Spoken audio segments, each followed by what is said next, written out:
So, what are we going to do here as we come into our final hours together? There are a lot of things we could do. My goal, obviously, is to always have you leave with the strongest amount of your emotion geared in your body, because that's what's going to get you to go follow through. At the same time, I look at this program, and no matter how much we pour into it, no matter how much we put you in overwhelm, as you can only imagine, there's so many things that I know are available and needed for your businesses that aren't here. So trying to figure out, what do we put in here strategically? And so I'd like to roll the dice on something that may not be as emotionally exciting, but probably more valuable. And that is a planning process. And so you might have to, for this last part, really manage your own state a little bit. But I'd like to introduce you to what I call RPM, the rapid planning method. And RPM is an experience that when you master the thinking of RPM, you don't have to use the system itself even. You don't have to use a particular mechanical system in terms of how you do this on your computer or calculator or on paper or whatever. But if you take on this thinking system, your entire planning process will transform, and so will you emotionally. And most people in life, when they're trying to plan something, when they're trying to put something together, like plan their day, we all learned yesterday that what controls our focus controls our life. Whatever we focus on, we feel, even if it's not true. Do you agree with me on this, yes or no? And everything's trying to get our focus all the time, right? Advertising's trying to get our focus, your phone's ringing, in your pocket it's buzzing, and that buzz is either your phone, or it's an email, or it's a text. There's this constant something trying to get control of our focus. But what you focus on determines your destiny in your life. So if you don't take control of it, somebody else will. And so the challenge is, even when we try to take control of our own focus, even we try and attempt to do this, usually there's so much distraction that it becomes very difficult to do it. And even if you did it in the traditional way, and you were going to go out tomorrow, and you're going to plan your day, or you're going to plan your week, you're going to go home. In order to plan it, you're going to have to come up with some answers for the week. And the question you're going to ask, if you don't know RPM, is what? What do I need to? Say it nice and loud. What do I need to? And that's a good question. It's much better than, why do I have to do this? It's much better than, what the hell do I do? A few modifiers around that language and you'll feel very different, won't you? So when you ask, what should I do? The answer you're going to get is usually based on whatever is most pressing on you at that moment. And what tends to press us is either something painful, right? Right now I got to do this, because if I don't do this, something's going to happen. Or something that we want, something pleasurable. Is that true? Or it could be our own sense of vision. But that's usually the last thing that we focus on. How many agree with me on this? Say aye. So let's say, for example, someone keeps coming to you and goes, I need this, and I need this, and I need this. And they do that in the form of your text. They do that in the form of a phone call. They do that in the form of an email. They do that in the form of walking up to you and go, hey, Tony, can I ask you a question? And right in that moment, they're coming to you and they're asking for the most valuable thing you have in life, your focus. Because out of your focus, you're going to put your attention, your energy, your intellect, your emotion, your thoughts, your lifeblood. And the way you invest focus is the way you invest thought, feeling, emotion, and life. And wherever you spend that focus is going to determine what you end up with in this life and what you're able to give in this life. So focus, bless you, is the single most important component you got to learn to take control of. And most of us are not very good at this. Primarily because the culture has conditioned us to respond to what we need to do. And when you're coming up here, Dr. Ruth here in front of me, and she goes, Tony, what I need to do right now is being dictated by the environment, not necessarily by what is most important for me or my mission or my direction or my life. Now in a seminar, it's appropriate most of the time because this is what I'm here to do. But even in seminars, sometimes I have to say, can I get back to you in a moment? Because I have to do this because I'm also running this damn thing.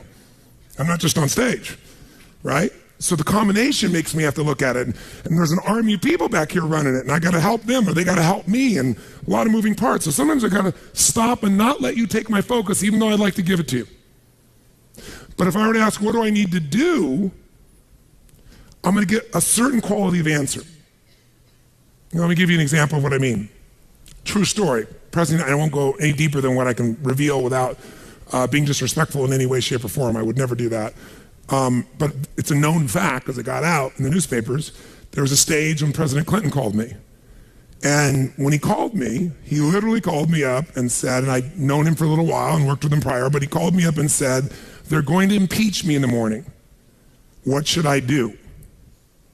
And I kid about it today. I said to him, well, could you have called me sooner? But what truthfully I said after that was, I can give you my answer to that question, but I don't know if that's really the question you want to answer. Because the answer of what you should do requires a different question to be asked first, which is what's most important to you? Because if what's most important to you is to stay in office, then obviously you should just keep doing what you're doing, because even though they'll go try to impeach you, they won't have enough votes and you'll stay in office. But if your outcome, what do you want? What's your outcome? What's the result you're after? That changes what you do. If your outcome is to regain respect from mothers, fathers, what they can say to their children about the President of the United States, then based on that, you might have to do something different. And I said, it's easy for me to say, because I'm not in your position and I'm not facing an inquiry in the legal side. And he said, yeah. And I said, but you're also a lawyer. Now, you certainly know the law. And I said, you know what you can say. He goes, yeah, well, you don't have somebody coming at you, stars coming after me, and he's trying to do this, trying to do that. I said, I know that. So I'm not telling you what to do. You're just asking me what to do. I won't tell you that. First, you got to tell me, what do you want? If you don't know your outcome, if you don't know the real result you're over and you answer what to do, you may even get what you want. You may do that, get the result, but it's not the result you really wanted. That's, again, the difference between strategy and tactics, isn't it? Which is one of the single most important lessons I hope we got across to you this week. So you got to learn to ask a different question than what to do, because how many of you found out that it doesn't matter what the day in your life is? If you really write down everything you got to do, there's no way in hell you could do it all. How many agree with me on this? Raise your hand and say aye. So most of you start out in the old days with a little time management book and you used to write down all your to-dos, right? How many used to have one of these? Right? You write down all your to-dos, and then in the early days, you actually put like A, B, C priority maybe in the very beginning. Anybody get that anal to be able to do that? Separate them out so you focus on the priorities, and then maybe even plan when you were going to do them in your day. And that lasted about how long? You still carried that book around with you in those days when it was on paper, remember that? But what it was your address book in those days, because you didn't have an iPhone, right? It was your calendar and your address book and a few crappy things you wrote down. But you never sat down and wrote the whole list out, because you knew you weren't going to do it all, and it just felt like hell every day to rewrite it all. Who can relate with what I'm saying as being true? Say aye. So when I only had one company to run, I was just a kid, I went to one of those programs prior to the days of Franklin and Covey and all those guys. It was called the Time Bank. And we had this 3-ring binder like this. It was so cool, and it had its tabs and had my calendar in the front so I could schedule things, and have these daily little tabs. I could plan out the day and write my to-do lists. And then it had my A through Z's in the back where I could file under people's names and things, all the details I needed. And then that was all the phone information, because there wasn't email in those days. And you carried around this little mini suitcase of these big rings, and it worked really cool. It was great. But I learned once I had 2 companies, and then 3, and then 4, then 5, there was no way. My to-do list got bigger and bigger and never got to be done. And I found myself not writing it down, and then I found myself doing it in my head. And I got a pretty good memory, but man, that was painful. I felt the shock of it all over again. Bottom line is, I said, there's got to be a better way. And I kept thinking, what controls our life is what we focus on. What we focus on, we feel. What we feel and focus on, we move towards. Wherever focus goes, energy flows. So wherever your focus goes, energy flows. So if I want to control my focus, the most powerful way is by asking what? Better questions.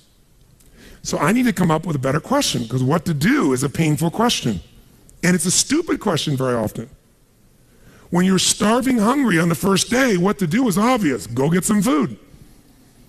But some of you, in spite of the hunger, and those of you who've never been to a program in my mind, the pissed offness with Tony Robbins that he would go so long, People went back, they go, but this is not right. And so they said, then go get some food. They go, no, but I don't want to miss it. Now, our fault for not communicating in advance, but the point of the matter is most of you decided what to do based on a larger outcome than the urgency of current pain. You decided, no, what's most important is to get this material, even if it's a little painful in the short term. I can eat a little bit. I'm hungry, but I can survive. I am not in Africa. This is not the last meal that I've had for 6 weeks. There may be some body fat I could be burning in the next 2 hours while I'm learning. Who knows? You know, maybe. Maybe I'm not really dying. Maybe that's just the language I use, and the language I use is producing my emotion. People say they're starving. Really? Look in the mirror. Are you starving? No, I didn't say that to anybody because no one came up and said anything to me about it. That Tony. Oh, Tony, will you take a picture with me? Yes, of course. Right?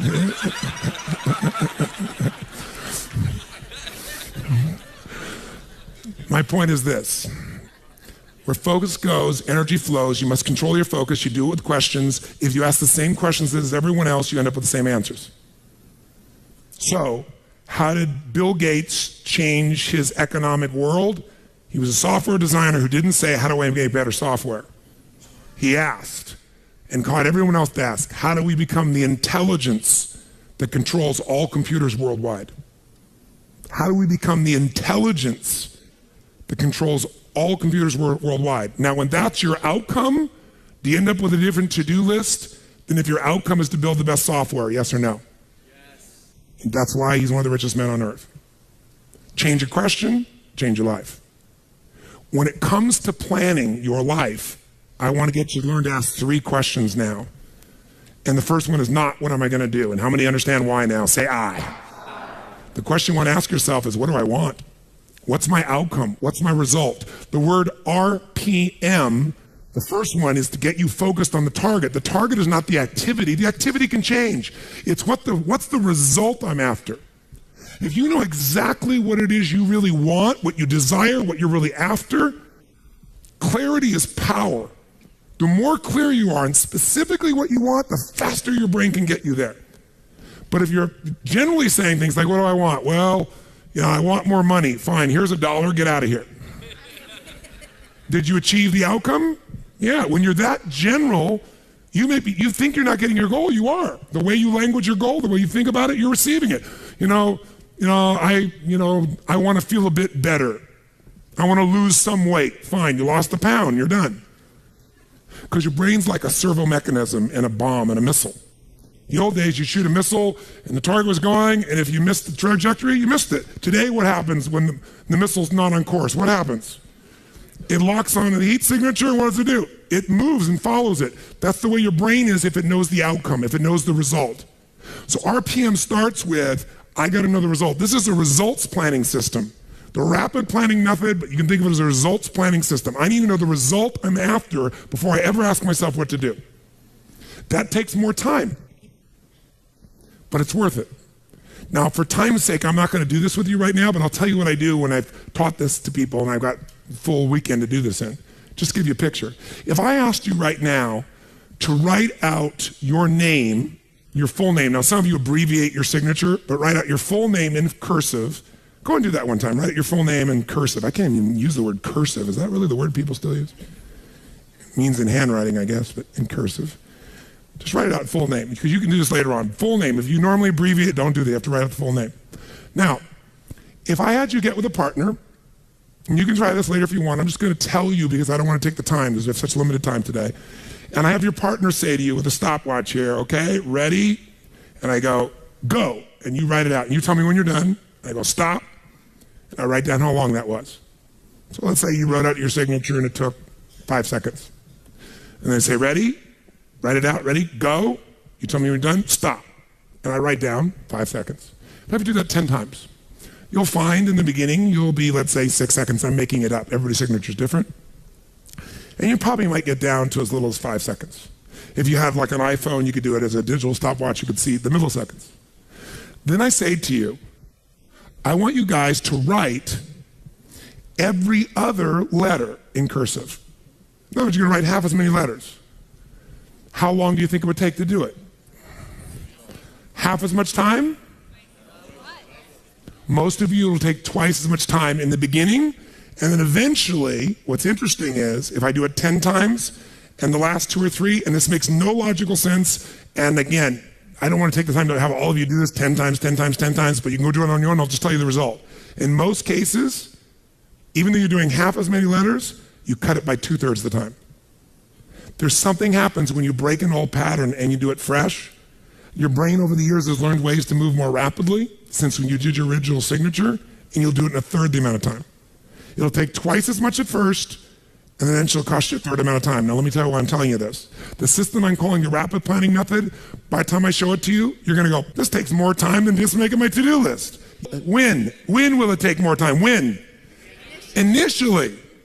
But once you get it in your nervous system, it'll take you less time because your brain will be thinking in outcomes and not activities. And when you think in terms of outcomes and not activities, pretty soon some of the activities in your list you don't even need to do to get the outcome. You find a better way to get the outcome quicker. Now, how do you do that? Yes, 3 questions. Question 1, what is my result? What is my outcome? What is it I really, truly want from this? If you're going back next week, and you say this next week, what are the most important what? Outcomes for me to get this week in my business? And you just write those outcomes out, not your action items, the outcomes. If you do that and nothing else, you'll be ahead of the game. And if you just keep looking at those outcomes every day, how am I doing on that outcome? Your brain will come up with ways to get to that outcome. I promise you. Focus on outcomes, not on activities. Action for most people, activities, most people may mistake movement for achievement. They mistake action items and to-dos for achievement. We're after the achievement. Are you with me on this? Yes or no? Yes. It's a different way of thinking, and I think all of you inherently have it, but if you make this ritualized, just like the things you've learned this week, they're all great, but if you don't systematize them, they'll work when you do them. But if you systematize them, right? And you see like Mr. Hallman here, where he goes in and just does it and makes sure it's being done again, or what you've seen Chet do, or what I do. You just do it over and over again, you don't miss it. Now the results are geometric. So I want to get you to systematize the thinking, whether you do it visually the way I'm going to show you or not. So, first question, what's the result I'm after? What's the ultimate result? What do I want out of this week, out of this thing, out of my business, out of my life, for my body? And you want to be as what as possible when you describe that outcome, that result. As what? As clear and specific as possible. Generalities will confuse you. So it might take you longer than just writing down call so-and-so to think, if I'm calling my son, I'm going to call Jarek, or I'm going to call my brother. This is what goes through my head before I call him, always. What's my outcome? Because I don't want to just call him. I want Jarek to feel loved by his dad, or I'm thinking about what's my outcome. I've got to talk to him about this thing that's out there. I've got to make sure I get through to him on this because I want to guide him and move him in this direction. That's what I want to be as his father. I don't want to just chit-chat. I can do that too. If you think before every phone call, before every time you're planning your day, and you think before you have any meeting, what do you think the first thing I ask of anyone when we sit down in a meeting is? Okay, what are your outcomes? What are the outcomes for this meeting? First thing I want to know, because if I know the outcomes, guess what? A lot of meetings, they're done pretty quick. Because if I know the outcome, you don't have to go through all the activities to sell me on it. Just, that's your outcome? How do you want to do it? Sounds good to me? Rock. That's how you make a meeting productive. I know a meeting's productive not by the hours or time. Sometimes it takes longer to the outcome than you want, but I'm going to get the outcome. That's, by the way, what you see with me on stage. That's why my times vary, but it's based on an outcome. I'm going to get that outcome. I don't give a damn whether it's the right time or not. I want to do it in that time, but I must deliver the outcome. How many get that? And by the way, how many like to have your company focused on outcomes, results, and not activities? Say aye. People say all the time, well, did you get that done? Well, I left them an email. I left them a voicemail. I've sent them 3 emails. How many times have you heard that? When that happens with me, I'm like, but I don't show it. I just like, really? Wow, that's fascinating. We'll explain about our culture. It's about getting the result. So I can help you if you can't figure another way to do it, but there may be 12 other things we might want to do. Maybe they don't have the answer. Maybe somebody else can give us the answer. The outcome was to get this information, not to leave an email or 12 or 3 voicemails. That will not do any of us any good. How many follow? Now, whether you get the outcome or not, whether you get that result, will be based, first, do you have clarity? And the second thing is, whether you got enough emotional juice to keep going after it when things don't work out. So the second part of RPM is the purpose. RPM, by the way, how many knows what it means when you increase the RPMs in a car? Anybody here? What does that do? It builds up what? Power, speed. Higher RPMs, you can explode through something, right? You can make something happen. So think of this metaphorically also, this rapid planning method, this result planning method. So it's rapid planning, it's a result planning. You want a results-focused, purpose-driven, massive action culture. That's what RPM stands for. It's how you build up power and you break through. But whether or not you get that result will be, are you clear and specific? But also, do you have enough juice when it doesn't work out? How many of you are going after an outcome in your day or in your week, and for whatever reason, you're not able to get it? The person doesn't respond, they're not there, the thing's not there, something interferes, somebody interrupts you. Who's had their plans interrupted? Raise your hand and say, I. So whether you keep doing it or not is, do you have enough emotional juice? See, guys, you all know out of this week, you got more than enough to take your business to a whole nother level. You got more ways. You can go home and be artists now. And some of it, went by so fast, but many of you get to the program, you'll watch enough times, you'll be there. Somebody's going to invite us in, we're going to be there and make sure you do it. So it's going to happen. But the art of it being followed through or not is going to come, do you have the emotion to follow through? And that needs to be a part of your thinking also. So the next question I've always asked, besides the outcome, is why? Why is more important than how? Why are we doing this? What's the purpose? Purpose is more powerful than object. Purpose is more powerful than object. You say, I want $1 million. That's a great objective. I want $1 billion. Great objective. I want to feed 3,000 children in my community. That's a beautiful objective. It's even more specific. But even that objective, you might get excited about, so you realize what it takes to feed 3,000 kids, right? And the politics involved, and all the people that don't follow through. And then you have this good intention, and somebody else is pissed off because one of the kids didn't get fed, right? And you did everything you know how to do. What's going to make you keep going? Purpose. Why do you want to feed those 3,000 kids? Why do you want to make that $1 million, that $1 billion? Why are you going to take your business to the next level? Why is the most important thing to know? Because that's where all the emotional juice and fuel is to actually get you to go through when the challenges show up. Every person you see who's on fire and is successful knows the why. You know what the problem is? You might know the why in the beginning. You wrote a mission statement and stuff like that. You got to know why you're doing this right now. This right now. That's what's going to engage you and activate the why. You might have a why, but it's not active. How many follow the difference when I'm talking about here? Say I. Otherwise, that little law of familiarity shows up. Well, we're doing this because da-da-da-da-da, and you repeat the why, but it has no emotion behind it. See, if I take a stick pin, no, I don't see anything like that, but you know when a woman has a blouse and they have like a little stick pin in it? Let's think that stick pin is a word. And I take that stick pin and I throw it at you. Are you going to feel it? Barely.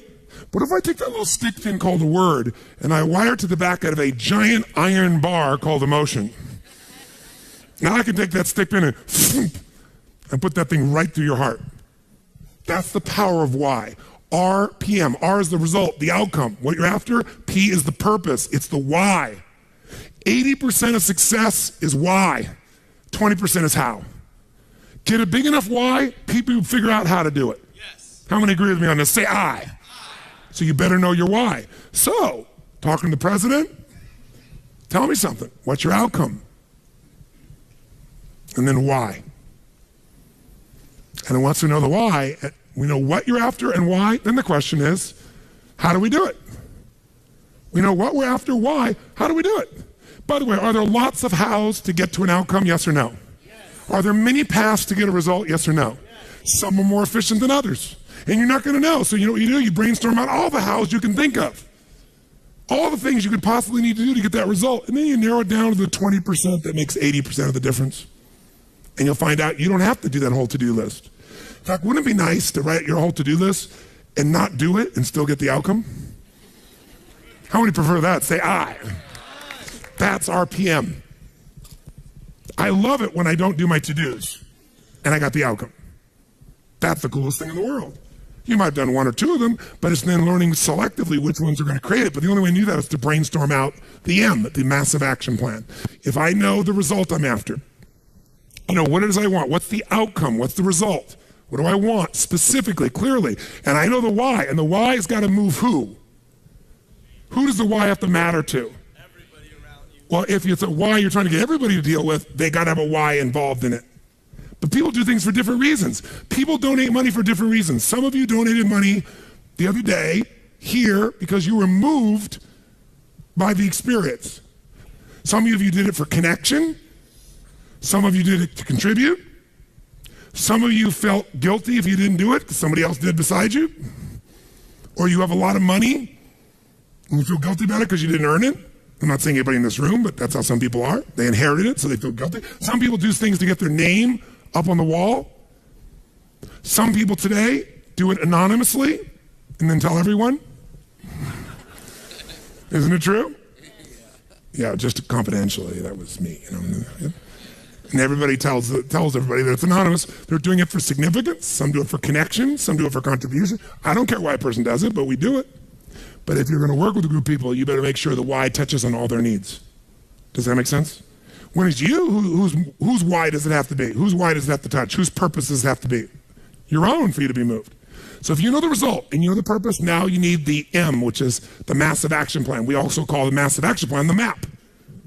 It's your massive action plan, your map. How are you going to get there? What are you going to do? And by the way, when you're crystal clear on what you want and you know why you want it, you can make a big map. You can brainstorm a million ways to do it. Not all your houses are going to work. That's why you make a whole map. And then go back and gradually asterisk the ones that are the most important and go hit those. You might get the whole outcome in the first two action items and get rid of your whole rest of your list. This is RPM. This is how I operate. Now, if you never did this on paper and you just did this thinking process in your head, you'll get invaluable resources.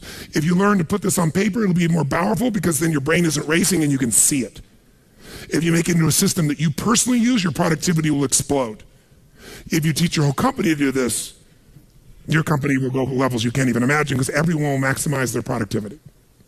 And it is different than any other system in its essence because it causes a different focus with a different level of emotion, greater creativity as a result of that, and then it shows you how to leverage it all. Does this make sense? Yes. So those three pieces, results planning, asking what question? What's the first question you're going to always ask? What do I really want? What's my outcome? What's the actual result I want from this day, from this week, from this conversation, from this meeting? Doesn't matter what it is. If that's all you ever do, you're already practicing RPM at a fundamental level. But if you want to juice it up, you ask the second question. What's the second question? Quick. Why do I want it? Why? What's juicy about this? What excites me about this? What do I really want about this? If I'm going to call this person, why am I calling them? And then you know what? When you get a stronger why, the action items change because you're in a different what? Who knows? A different what? Make that same call without any clear outcome and any clear purpose, or the outcome is get back to them. That's my goal, get back to them. What's going to be the quality of the writing or the phone call or the vocal quality when you're getting back to somebody? Versus if you know, my outcome is to make sure they feel like I am so in their corner that I'm here to make sure their needs are completely met, more than they've ever met by any person they've ever spoken to on the phone before, and that I'm here for them and they can count on me. Why? Because that's who the hell I am. Because when people deal with me, they have found someone like no other human being they've ever dealt with, and I am a source they can count on. That's why I don't have to go chase 8 million new clients. That's why they stay my client for 17 years and pay me $1 million a year to talk to them on the phone once every 10 days for 10 minutes and see them 3 times a year for an hour. And I get a piece of the upside, so sometimes I get a couple $1 million for that. Why would somebody pay you that kind of money? Because when my guy calls me, he gets delivery he can't get anywhere else on the face of the earth. So I pride myself in that. And by the way, that feels juicy to me.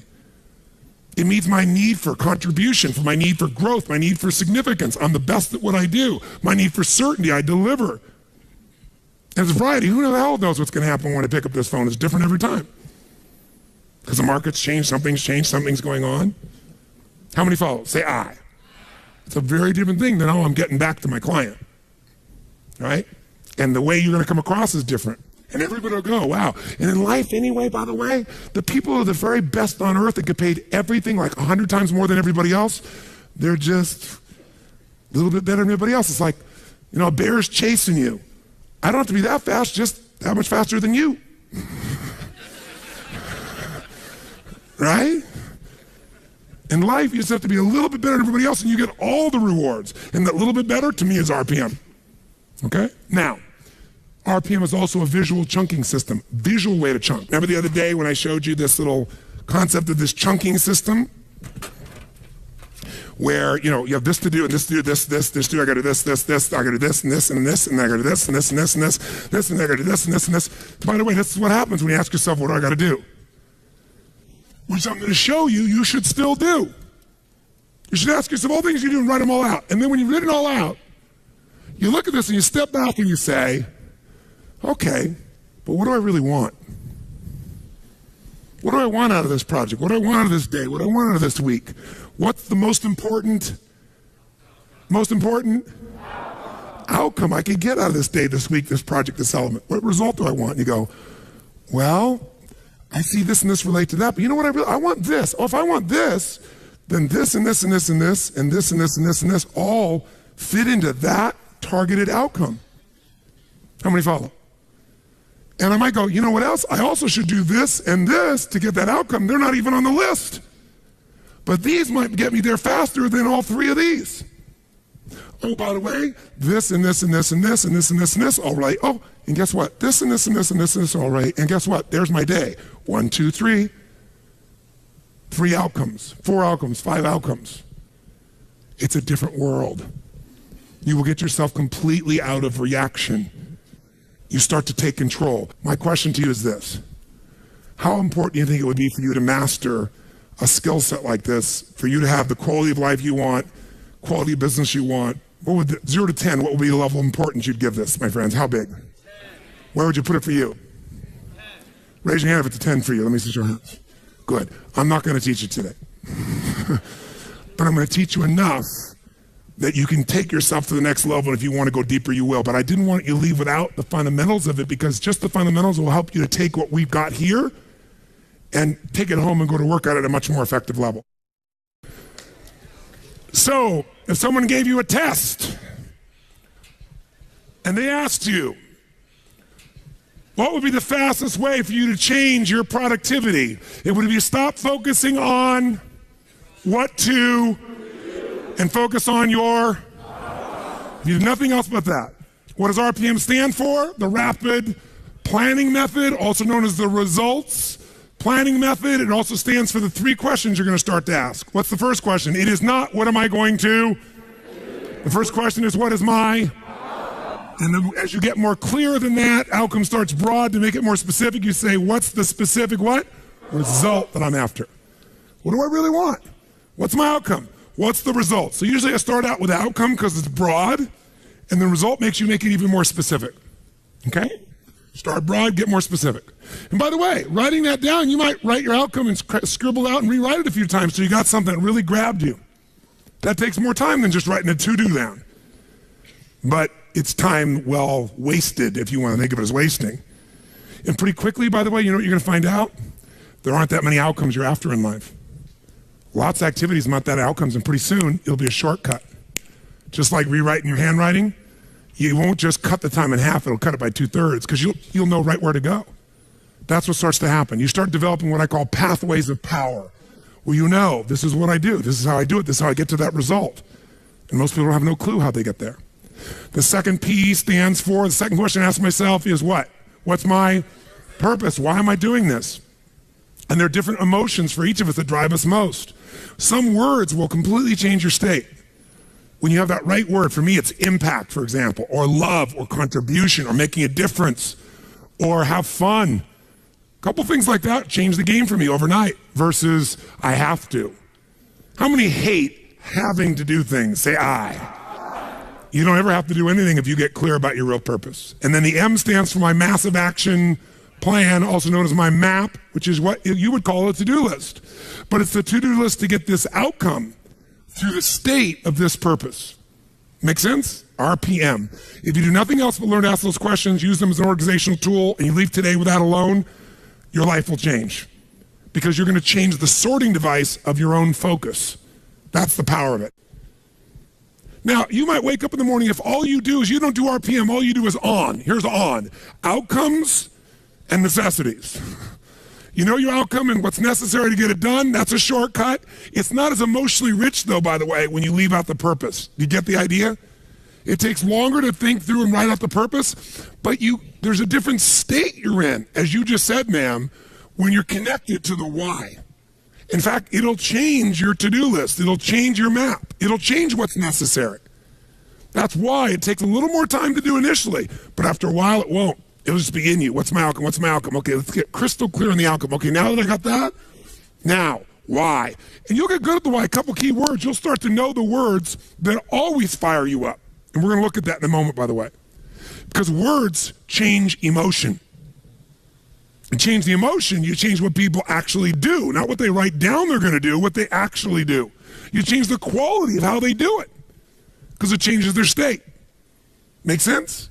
So if you're going to master RPM, and you're not going to do that today, but if you want to, let me just kind of give you the overview. There's 7 principles of power. Just capture them if you want. First one we're going to come back to right now, but I'll start with it at the top. Believe it or not, above anything else is the power of language. Why is language so important in managing your life, your emotions, your results? Because we don't experience life. We experience the way we repackage life the minute we label it. See, if you have an experience and in your body, your nervous system is feeling this sense of discomfort, then think of it this way. There's these uncomfortable feelings coming through you. Think of it like a funnel. And all this noise, environmental stimulus is coming through you. And then you have certain words you use very often, 2 or 3 that you use. Kind of like you're taking all this juice in and you're going to have these cookie cutters. And the words you use most often are pissed off, frustrated, and annoyed. You're going to get a very different experience than if the person has the habit of being enraged, right, crazy, want to kill someone. Or someone else who goes, you know, that peeves me. They take that same stuff and goes, peeves me. Someone else goes, I want to kill someone. It has nothing to do with the actual experience. It's the words. I'll give you an example. Anybody here know who Ken Blanchard is? Wrote the 1 Minute Manager. So Ken's a dear friend of mine. I've known Ken for, 30 years. And if you haven't ever heard Ken speak, he's the real thing. He's such a sweet soul. And he takes complex things and makes them really simple. Ken is one of those universally happy guys. And one of the reasons he's happy is his language patterns. See, we all have habitual language patterns. We filter the word and we put the label of what it is on it. And the minute you label an experience, the experience becomes that in your body. So some people will say, well, if I said to you, you're mistaken about that, John. How do you feel if somebody says you're mistaken? What if I say, John, you're wrong? Who feels a little different now? What if I say, John, you're lying? Who here will get into real intense experiences somebody says you're lying, right? Because your integrity's there. Now, all you have to change one word and we can change your biochemistry, right? Well, we use words all the time with our experience just because it's the habit of what we use most often. My mother's passed away, bless her soul, but when she was alive, I told this story. She used to always be humiliated by everything.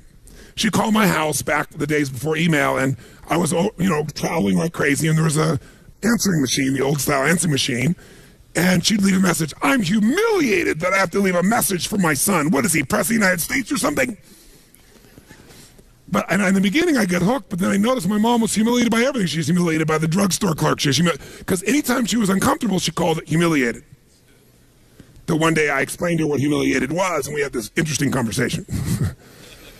And I got to see there were many other choices besides humiliated. You could be pissed off, frustrated, ignored, loved. But we get in the habits of attaching things. So Ken Blanchard, the reason I bring him up, Ken and I are good friends, and we were talking one time about how words affect people. And he goes, Tony, he said, I have this attitude of life. The worst, the worst a day can be is a great day for me. He said, if you're going to go golf or you're going to go fish, you can't get back from golfing pissed off, because the worst a day of golfing is going to be is a great day. And that's the label he has for everything. Great. So he went on with a group of people I know. Some of them are from the entertainment business, and some are some, very mucky bigwigs, and they're used to having things their way. And they went to Africa, and they went on a safari, and Ken went with them. And I'd been on the safari before, and it's a pretty intense safari and a beautiful safari. And the people running it know their stuff, first-class organization. But one particular person we'll leave unnamed, who's a very famous Hollywood producer, decides that he wants to take control of the show from the guy who runs it, who lives in Africa, and he knows what he's doing. And so he says, look, I want these roofs off. I don't want them just to open up. I want them off. I want to be able to shoot the whole time. And he said, look, sir, he said, right now everything's fine, but if the truck were to break down, you want that roof on. We don't want to leave off the roof. The guy was so abusive, the man finally bent. So sure enough, Ken, all these guys are out there, they're taking pictures, and they're out in the middle of this crater, Ngorongoro crater. If you've ever been there, it's an unbelievable place. It's like every kind of animal you could imagine is there. And sure enough, as they start going later, the guy goes, let's stay a little longer. And he's very influential, and he pushes the guide, and they stay out longer than they would. Now they got to rush back before darkness, and they don't have the roof on, and you guessed it, the truck breaks down. They're in the middle of nowhere. No one's answering the radio. Lions and tigers and bears, oh my. Everything's going to creep in. And one guy's going, oh my God, we're going to die. Oh, it's your fault. He's screaming at the other guy, and the other guy's screaming at him. And I got the play-by-play from two other people that were there besides Ken. But they told me that in the midst of all these people freaking out, angry, and people scared and everything else, because you could actually see the animals coming, and they're taking out their rifles, and it's getting tense. And in the middle of stuff, Ken looks out and says, this is inconvenient. And he wasn't faking. That's the word he used for this experience. It's inconvenient. And that's the word he uses all the time for things other people are stressed out about. And as a result, that's all it is inconvenient to him. And sure enough, guess what? Finally, the radio worked. Within a half hour, a guy came out. They brought some other trucks. They got these guys out of there. They left the truck there. Everybody was fine. But the people are like, oh my God, you killed us. Other people, we're going to die, we're going to die, we're going to die. You son of a bitch. I mean, every language pattern you can imagine. Only one, inconvenience. Much of your life has nothing to do with your life. It's the way you use language habitually. Language is the trigger for meaning, and meaning equals emotion.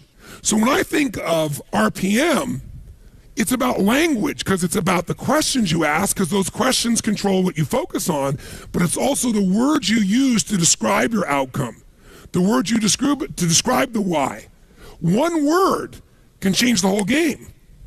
If your description of you're a stockbroker, and what you describe, what you do is you go, I got a cold call on people every day, that's not going to get you moving very much. Remember, one guy I was talking to, he was so much more successful, he was brand new, he was blown by everybody, so I went and interviewed him. Because, all these other people are bitching and griping. He was having such a great day. I said, what are you? He goes, I'm a treasure hunter. I said, what do you mean? He goes, every time I call the phone, I'm searching for buried treasure.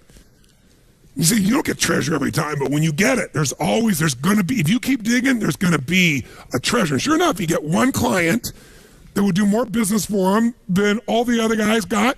But the difference was when he called people on the phone, he's searching for treasure. Does that change the state? Does that change the quality of his voice? Will that actually change the result he's likely to get with a stranger? Yes or no? So ladies, you've got a ring that this man's about to give you, he gives you, and somebody else sees it and they say, well, that's kind of nice. Versus that's magnificence. Versus what a rock. Would it change how you feel? Yes or no? A little or completely? I say to you, you come to me and say, Tony, I'm single, you meet thousands of people, I'm your friend, help me out. Set me up, man. And so I say to you, okay, I know this really nice girl, this really nice guy. You got a state about it, don't you? What if I say, I know this woman, I know this man, I know this woman who is delicious. I didn't even say anything that makes any sense, but how many are in a bit different state already, right? It's like if I said during the break, we're gonna have some really nutritious snacks. Yay. Even people that are health oriented are like, yay. But when I say it's delicious, does it change completely how you feel about it? Yes or no? You have to know every moment of your life. This is not about planning, it's about creating. Think about planning as creating. Whenever I think about planning, I'm creating something. And you create things with both your vision and your language, and then your action. But your vision and your language will shape how you feel, which will shape what you do or don't do. So this is the part that takes more time in the beginning, takes longer, but it's so much faster because once you know the patterns of what move you, you just use that and boom, it's like knowing the light switch to turn yourself on and rock and roll. And anybody who's the best in the world at what they do, they know how to turn themselves on every time. They know their triggers. That's what RPM's really about too. So this is not some frickin' time management program. Like, because every system, I don't care, and obviously Mr. Covey is a dear friend of mine, senior and junior, right? This is not Franklin Covey. This is not a little planning system. This is not pulling out your BlackBerry. This is not using things or whatever tool you use. This is a system of thinking and feeling and producing massive results that you want to take to whatever system you go to, and ideally maybe have a system that is set up this way. But even if you don't, you can do it with just the thinking process. So I want you to start with this first principle of power, this principle of language, which you might think of as the principle of passion. That's really what it is. The power of language is it produces passion. And by the way, passion is the genesis of genius. It's a great quote by a brilliant man, Tony Robbins. No, I thought that sometime. I thought that's really true. I wrote it down. It's like passion is the genesis. You see some genius in anybody, it's because they're passionate. That's where genius flows. And passion is because it's about something more than yourself. It's about something larger. Now, let's do this for a moment. Let's have you write now, anywhere you want in your notes. I'm going to give you 1 minute, and I want you to write as fast as you can words that would increase your emotional intensity. Like for me, I'll give you some of mine. Mine are passion, mine are love, mine are make a difference, mine is transform, have an impact, right? Have fun. There's certain key words. There are roles in my life. You know, father of the clan, you know, mentor, leader, friend. Certain mentor, there's certain language patterns. When I think about myself as that person, I do things differently from that place, right? So I want you to just write down any words at all for 60 seconds. Just write down real fast. What are some words or phrases that would excite you or juice up your life if they were being used regularly, that'll move you emotionally? Choose words that you're associated to, either in a context like your health or your business or just overall words. Just write words that would move you. If you write a word and doesn't move you so much, cross it out and write a different word that moves you more.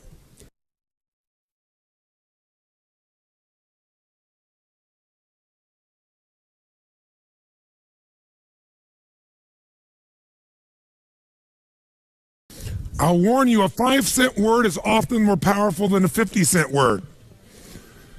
You can say, I am becoming a facilitator of transformational change around the globe at this moment now. Or you can write down, kick-ass, take names.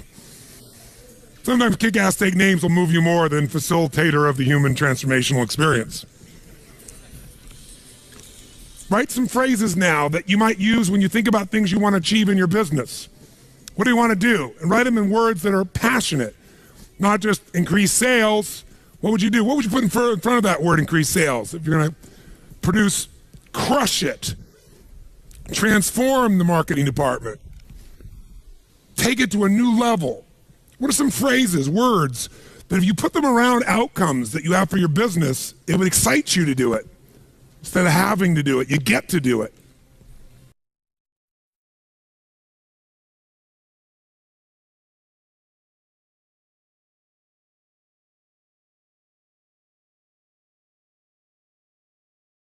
Can you think of an activity that you normally do not like to do?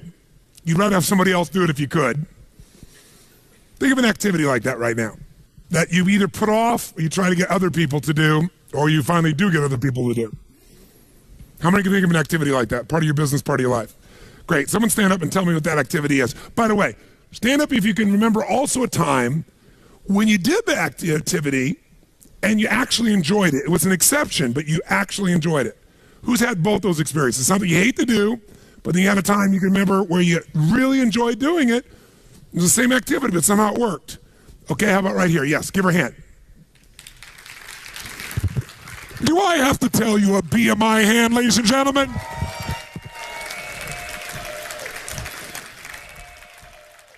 Tell us, what was the activity you don't normally like to do, you like to push off on others? Paperwork. Paperwork. Yeah. Now, the word paperwork alone, does that, when you guys hear that word, how many of you don't want to do it either? Raise your hand. So just the way she's languaging, by the way, she's not telling you the outcome, she's telling you the activity. Think of it this way. If someone told you the process of having a child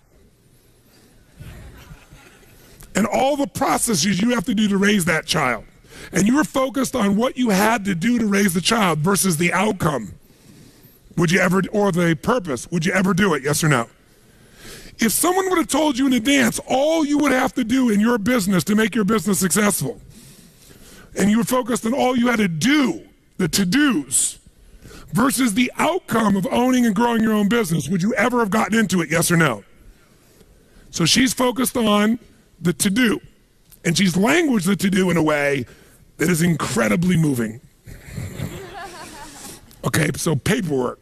And so when you normally think about doing paperwork, how do you language that to yourself? What do you say to yourself? I hate doing it. It bogs me down. It doesn't add to my results, which is making sales. That's right. And notice, it doesn't add to my results, which is making sales. Great. So now, there was a time you actually enjoyed paperwork? Yes. Tell me about that time. When I was younger and I was just starting out in my career, and it gave me a way to process my day and order my thinking. So it gave me these chunks of accomplishments. Ah. And so when you talked about paperwork then, you didn't call it paperwork then, did you? No, I called it probably priorities. Yes. What did you call it? Priorities? What? Probably priorities. So what would your phrase be back then, do you think? When you're thinking about this, you'd say, I'm going to get to, or I'm going to do. I'm going to prioritize my day. These are my projects. Ah, she called it prioritizing her projects.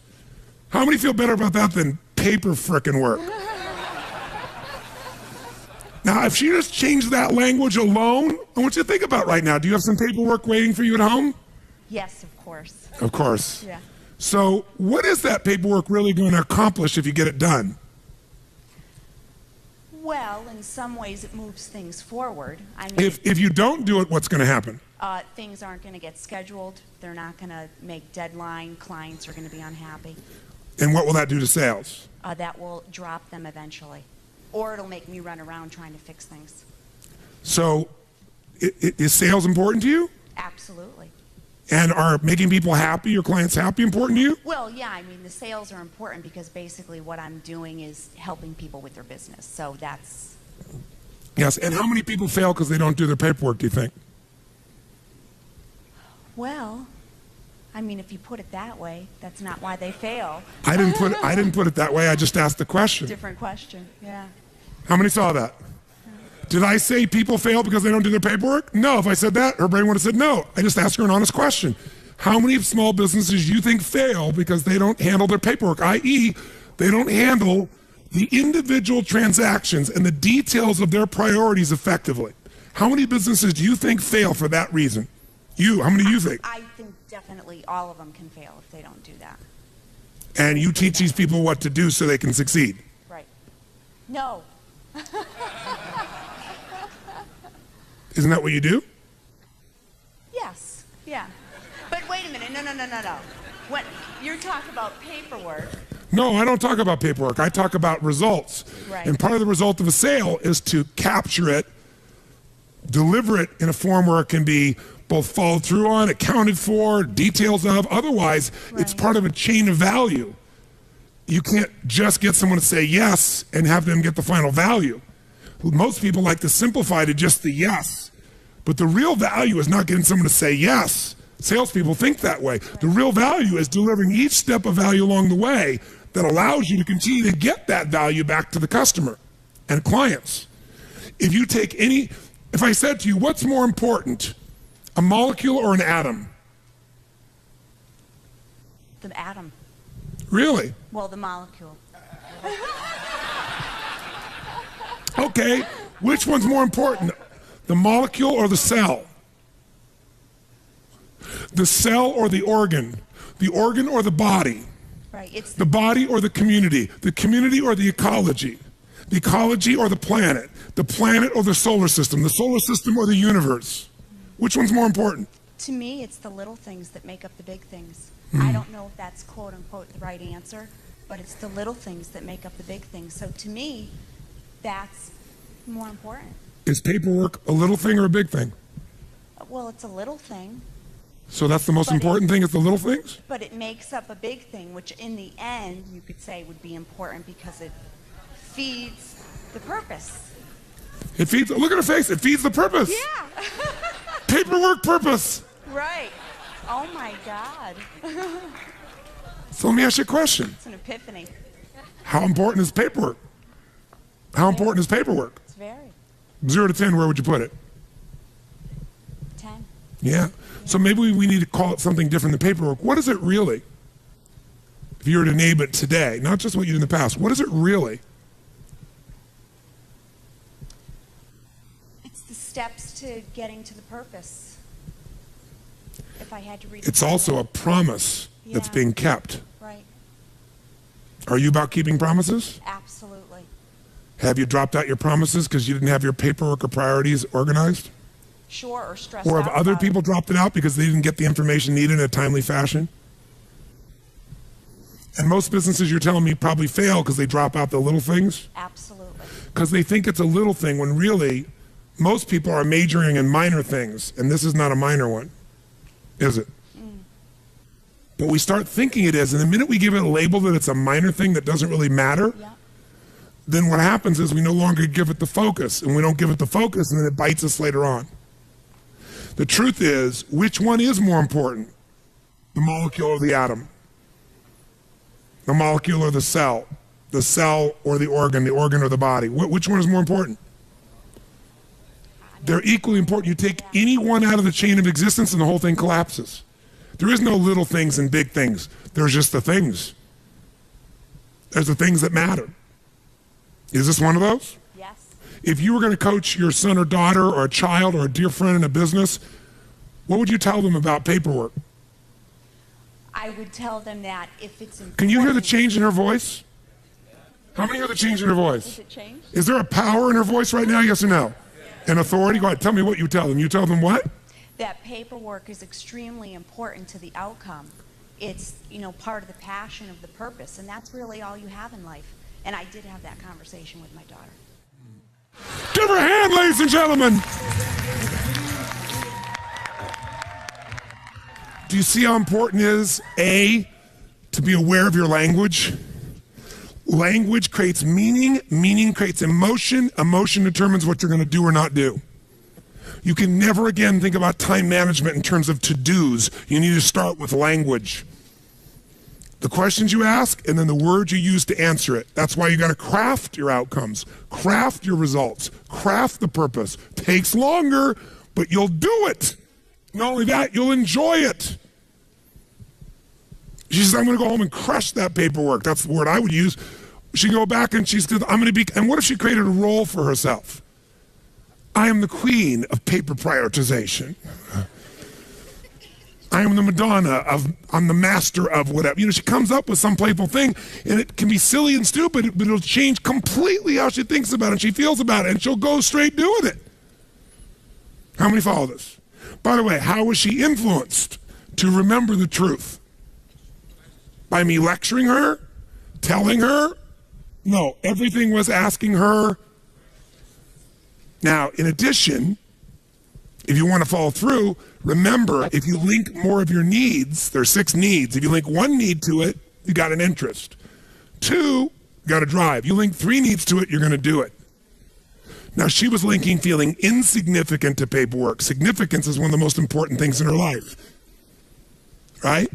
She wants to significantly contribute. True? And it wasn't that significant to the contribution before, but all of a sudden, now she gets it is. It's part of the chain of life. It's part of the chain of keeping a promise. It's part of the chain of my integrity. It's part of my chain of being able to make a difference. And you know what? Everybody else is lousy at it, and I'm not anymore. Because how the hell can I help somebody else if I don't do it myself? And so now she sets a new standard. So now it's significant. And by the way, if you want to make it more fulfilling, she can also say, you know, I'm connected to it because it's connected to the what, she said? To the outcome. There's a purpose here. Now there's connection. Now, doing this helps me to contribute. Well, I'm starting to meet a lot of different needs: contribution, significance, connection, love. That's enough to get her to do it. Now, when she goes home, she can even develop a strategy to enjoy it. Like I interview people that do things that other people hate, find out how they do it. Somebody loves to clean their house. I say, great, well, let's look at these 6 human needs, because if you love it, it meets many of your needs, at least 3 or 4. On a 0 to 10, cleaning your house, how much certainty does it give you? And the lady says, 10. You say, why? She goes, because I know how to do it well, and I do it well every time. And I have control of it. Before your emails, as a way for you to get a sense of accomplishment, knocking a few off, doing something that's meaningless, you used to, when you're stressed out, organize your desk. How many are old enough to remember that? Now you don't even have a desk. Your desk is your laptop, right? So you knock off emails and things to feel a sense of accomplishment, which is you're just being active. You're doing activity. You're not accomplishing anything. Nothing significant.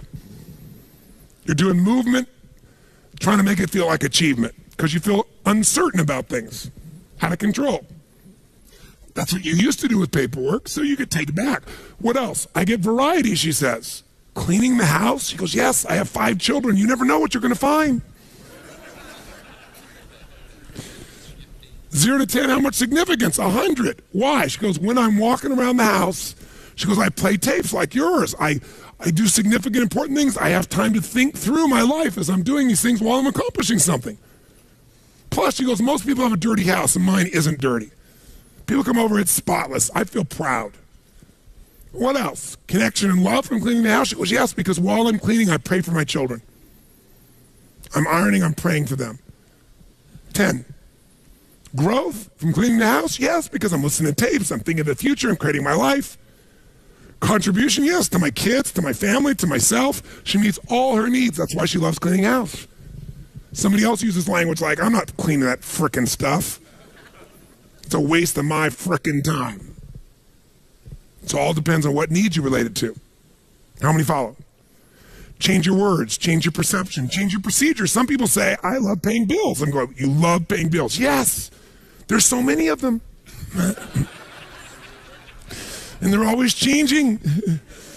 Really, variety. What else? She goes, well, I go, but I pay the bills in different rooms of the house. And I play different music in each room.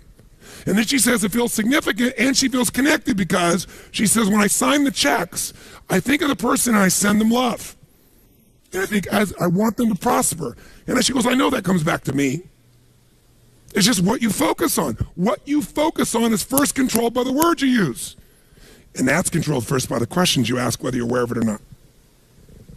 How many get the power of this principle, the power of language? Raise your hand. Say I. Let's put back on the stage then. Here's a couple other principles. Again, I won't walk you through them all in detail, but I'll give you a little step at a time here. So the first principle is language. The power of language, which I think of as the principle of passion. The second power is the power of results focus. I'm not going to take any time on this because you got it now, don't you? You focus on the result. It's like taking the power of your mind and body and brain and putting the laser power instead of having it scattered. You're no longer scattered on activities. Third principle, really, of RPM, is the power of purpose. No more time on this one. You got it. Does the why change the how? Yes or no? Does it change the quality of how you go about it when you're doing it for a different reason? Yes or no? I'll give you my core belief in life. Motive does matter. Motive does matter. If you want to know my pain in life, my ultimate pain is people think of me as a motivator. I hate that term. Mr. Motivator. You know, people go, I don't need any motivation. I say, well, that's good because that's not what I do. Right? And they'll have a nice big belly. They go, I don't need any motivation. I'll go, that's obvious. You're highly motivated to eat. Right? I'm the why guy. I want to know why you say you want to lose weight, but you keep eating. Because what motivation is your motive for action. I'm very interested in what your motive is. You should understand your motive, your why, your purpose. That's where all the power of life is. And I believe motive does matter. If your motive in your business is just to make money, you can make it because you're focused on it. But I believe life moves to support whatever supports more of life. And I think a reason why Home X or a Zappos grows the way they do is because they have a higher purpose as well. And a higher purpose is to serve something more than themselves. See, if I'm just trying to meet my needs, I'm going to get a certain level of insight. And I looked at my life, throughout my life over the last 30 years and thought, stuff happened at times that anybody who was there would go, that's impossible. No way that could happen. How could he know that? How could you shift that person? How could you change that situation? I've had these moments throughout my life. And I believe insight comes because I wasn't focused on me succeeding or failing. I was completely focused on serving them, and the insight shows up.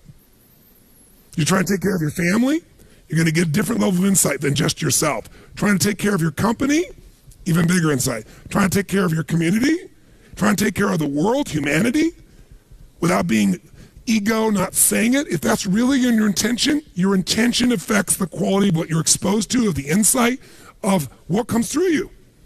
Motive does matter. And we can always shift our motive. And there's nothing wrong with wanting to meet your needs and others. The game changes. And by the way, if you do this in your planning, i.e. creating, the game changes. Okay? You make it a ritual. RPM is a ritual of questions. You got to get it in your body as a sequence. When you get it in your body as a sequence and you lock it in and you condition it, it'll just happen. It'll happen like, what do I need to do, used to happen inside of you. Next principle, number 4, it's the power of mapping. That means that once I know the result I'm after, once I know why I'm doing it, I got the right language, I need to come up with a map. You know what's interesting about a map? It doesn't always work. How many of you ever used before, in the old days, before they had Google Maps, there was a company called MapQuest? Whoever made the fatal mistake of using this crappy product? And what happened if you use MapQuest? What usually happened? You ended up getting a place worse than if you would have guessed. Because their map had nothing to do with the reality of the territory. Well, the more you do something, the more you're able to come up. The first time you do a map, you might be a little off. But if you do a map again and again and again, pretty soon you start learning the pathways to get to a result quicker, don't you? When you start making these maps, these action items, you're going to start to find certain ones get you further than others. And pretty soon, what took a long time, you're going to know the shortcuts. Oh, I know how to get from here to there quicker. I know the map. That's what used to be your to-do list. Now it's going to be a map to an outcome that's being fueled by your purpose. Okay? And then very quickly, as a principle, number 5, the power of chunking. So you've been in this seminar this week, and you got all this information. And I've attempted to get you to at least capture it in one place in the form of principles and actions. That alone chunks it a bit. That means you could turn that part of your book, kind of review the principles, right? You know, you can read the whole book, look at the principles, and you can look at your action item and say, okay, what does this relate to? You could just make it a to-do list of all these things you're going to do and figure out when you're going to do them. Or you could take all those to-dos. You could say, okay, these all relate to marketing. These are all the actions related to the outcome of making sales better. These are all the outcomes made towards culture and improving my culture. And you could take this random list of to-dos and maybe fit them in 6 drawers, 6 categories. See, years ago, I started to do chunking. I started to realize I could get out of stress very quickly if I just learned to chunk things. I know to get out of stress, but now when I thought of my day and I got interrupted, instead of going, oh my God, I got 57 individual things to do, there's only 3 things I'm after today. I get refocused on my outcome. How many follow this? Say aye. You can do this with your project. You can do this with your week. You can do this with your company. So after a while, I came up with this idea. What if you could imagine your own home, the home you live in right now. What if we could take everything out of your house and you weren't there? And we dumped it all into just boxes. And the boxes got all collapsed into each other. and you were going to move and you weren't around, and then people just took all your stuff and just dumped it in the living room of your new house. Everything mixed in there. Underwear, toilet paper, soap, tissue, notebooks, computers, books, cosmetics, all mumbled and jumbled together in the middle of the floor. Would that be somewhat stressful for you? Yes or no? But what if, in advance, you took everything in your life and knew it would fit into one of, let's say, 2 chests of drawers, 6 drawers in each, 12 drawers. Maybe they may be giant drawers, categories. Like everything fit into, home appliances or cooking or intimate wear or whatever. If you had those 12 and everything could fit in one of those, you could take anybody in that room, once they knew those categories, how quickly could we transform that living room? How fast? Yeah, oh, this goes here, this goes there, boom, boom, boom, boom. And by the way, when it's done, how quickly could you then get what you want? You know exactly where to go, put all your focus in there, you open the drawer, you find what you want. Wouldn't you like to be able to do that with all your outcomes? All your action items? I'm going to show you how. And this process is a simple way of managing your life. I'll give you the big picture first for a moment. I'll scribble it up here as a chunking device. Think of your life this way, as a gross generalization. And by the way, chunking is an art, not a science. What does that mean? Is there a right way to do chunking, yes or no? No, there's no right way to do it because it's art. What somebody else thinks is beautiful, you might think is ugly. Chunking is to meet whose needs? Your own. Now, if you're trying to chunk to help other people, then you're going to have something that's got a little more science than art to it. But think of it this way. If we were going to try to manage your life, what if we had a life management system, not a time management system? Because the only reason for time is it's a resource so you can get the life you want. Is that fair to say? And let's take 2 aspects of your life. But one area is, let's say, your personal life. That's an area of your life, your personal life, that you want to manage. And another area of your life is your professional life. Whatever you do professionally, running the company, marketing director, sales director, maybe you run many companies, you're an entrepreneur. What if we could take everything related that's most important in your life personally, and we could focus on the things that needed to happen regularly? So for example, if you don't focus on making your health better, does it get better or worse as the years go by? Which one? You can't afford not to give it consistent focus. And by the way, do you have to keep improving it, yes or no? If you try to keep it static, is health a static thing, yes or no? No. What about relationships? If you don't focus on relationships, do they tend to get better or worse? So there's some areas of your life within your personal life. If this was an area of life you're managing, is your personal and professional life. Your whole life could be managed in these 2 categories. If underneath these, we could say everything that matters fits within 6, 8, 10, 12 drawers. They might be things, and I would call these categories of constant and never-ending improvement. For short, we call them categories of improvement. These are areas that you've got to constantly focus on once a week, once a month, some of them once a day. They're areas that never go away. Does that make sense? And so in your personal life, what would be some areas you got to constantly focus on? You might say, well, there's my health. There might be a drawer called family. There might be another one on finances. Does that make sense? And within those areas, you could have specific goals for this year, for this month, for this week. You might have certain musts that had to go in there. But you could put everything in there and you could look at it once a week or once a month to make sure you're on target. Am I making sense? Yes or no? Will this help you to chunk your life a little bit? Yes or no? Because if your whole personal life could fit into 5, 6, 7, 8, 10, 12 max of these, you could chunk it and you could keep track that I'm still making progress. Because most people make progress on what they focus on. So they focus on their business and their body deteriorates. Who can relate to this one? Raise your hand. Or they focus on their body and their relationships deteriorate. You're so damn into yourself you're never even here. Or they focus on their kids and their intimate relationship breaks down. But if you had a way to keep on target, you could still put more focus on some things than others, but you kept it balanced, your life would work better. What are some areas, categories within your business that you have to constantly focus on and improve? Someone tell me. What are some categories that never go away? Tell me. Marketing. That would be a drawer. What's another one? Sales. What's another one? Accounting, finances, cost controls. What's another one? Culture, empowered employees. Do you think you could take everything in your business and maybe put it in a maximum of 12 drawers? And then whenever you had a meeting, you could say, what are our outcomes? Instead of this long list, you go, what are our outcomes around empowering our employees? What are the outcomes for this year, for this quarter, for this month, for this meeting related to sales? What are our outcomes for this meeting? To marketing. And guess what? Then you don't have this situation where you're doing great one part of the business, the other part bites you. See, if she doesn't do the paperwork, i.e. the finances, the production, whatever, and she focuses only on sales, we can guarantee her failure. It's only a matter of time. And it's not because she doesn't care, it's because she doesn't have a system of chunking her life. She gets overwhelmed because she thinks of sales is all these things. More likely, she makes paperwork all these things.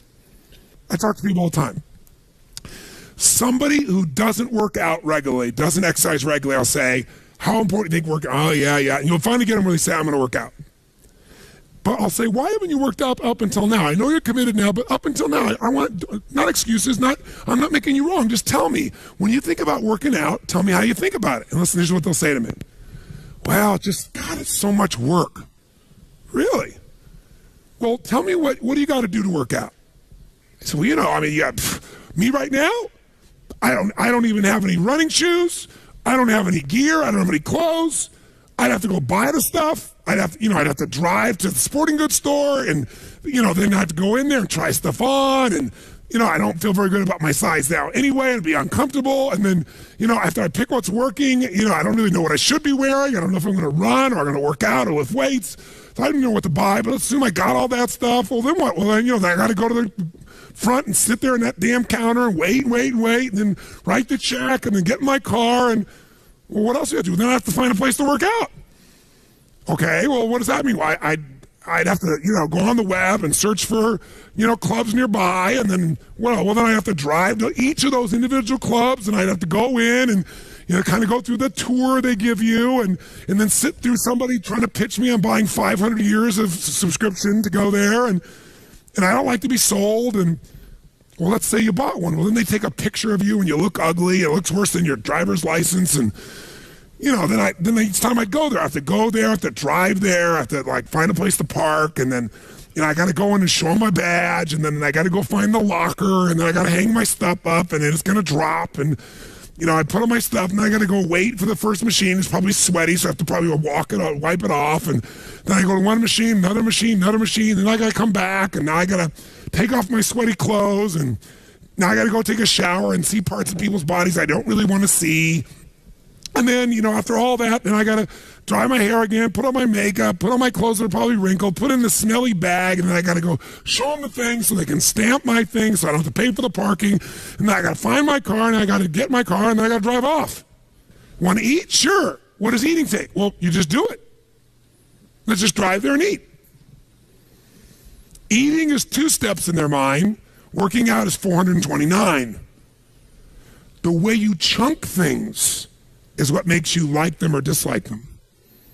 See, when I first wanted to drive that stick shift car, it was a lot of chunks. I got to watch the road, drive this, do this, push this in and out too, and watch the rearview mirror? No way. But now, you watch the road, you drive the car, you do all that's one chunk. It's in your body. How many follow what I'm talking about here? Say I. So you can over-chunk something into too many items, or you can under-chunk it where it's overwhelming to try and do one big step. That's where the art comes as far as chunking is concerned. So in your life, you want to be able to come up with categories for your personal life, categories for your professional life.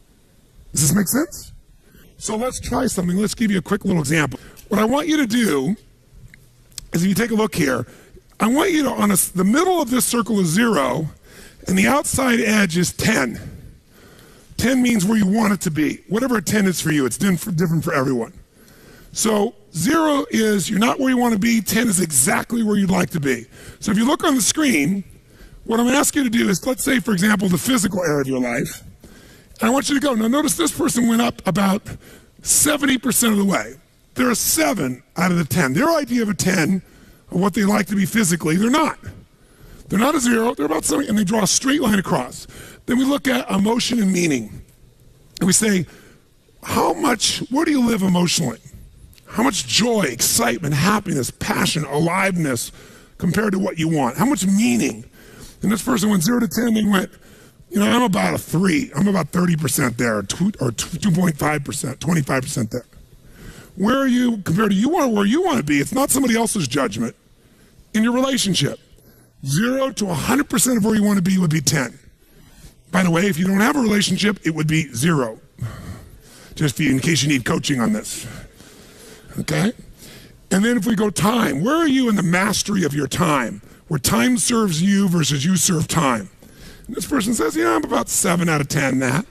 How about your career? How's that going 0 to 10? This person goes, I'm an 8 on that. Draw a straight line across. Where are your finances? I'm doing damn good there. I'm at a 9 on my finances. And then where are you in your sense of celebration of life? Life is a celebration. You feel a great sense of contribution. They said, no, I'm pretty stressed. I'd have to say, honestly, I'm at about a 3 there or 2 there. Do yours real fast. Just draw a straight line across where you are. Center is 0, out is 10. 0 is not at all. 10 is exactly where you want to be. Just real fast. You got 30 seconds.